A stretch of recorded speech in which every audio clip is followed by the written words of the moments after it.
சில பேருக்கு இந்த ஃபாஸ்ட் ஃபுட் எல்லாம் சாப்பிட்டா ஒரு கிரேவிங் வரும். மீண்டும் மீண்டும் அதை சாப்பிடணும்னு தோணும். எதனால அப்படின்னு சொல்றாங்க.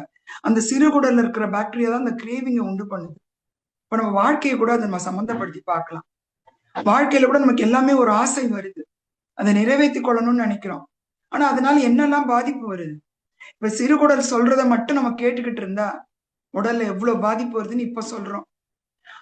அதையும் தாண்டி அந்த ஃபைபர் ஐட்டத்தை கொடுக்குறோம்னு வைங்க. அதாவது உடலுக்கு தேவையான ஃபைபர் ஐட்டம், புரோட்டீன், கார்போஹைட்ரேட் எல்லாத்தையும் தாண்டி ஃபைபர்னு ஒரு முக்கியமான விஷயம் இருக்கு. அதை கொடுத்தா அந்த சிறுகுடல்ல இருக்க பாக்டீரியா ஒண்ணுமே பண்ண முடியாதாம், டச்சே பண்ண முடியாதாம்.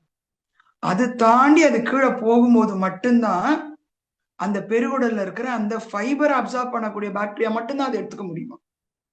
இப்ப நம்ம ஞானம் எப்படிப்பட்டதுன்னா, நமக்கு உண்மையிலே ஒரு நல்ல ஒரு ஞானம் இருந்ததுன்னா எந்த சிக்கல்லையும் மாட்டிக்க மாட்டோம். ஏன்னா அது எதுவுமே டச் பண்ண முடியாதாம்.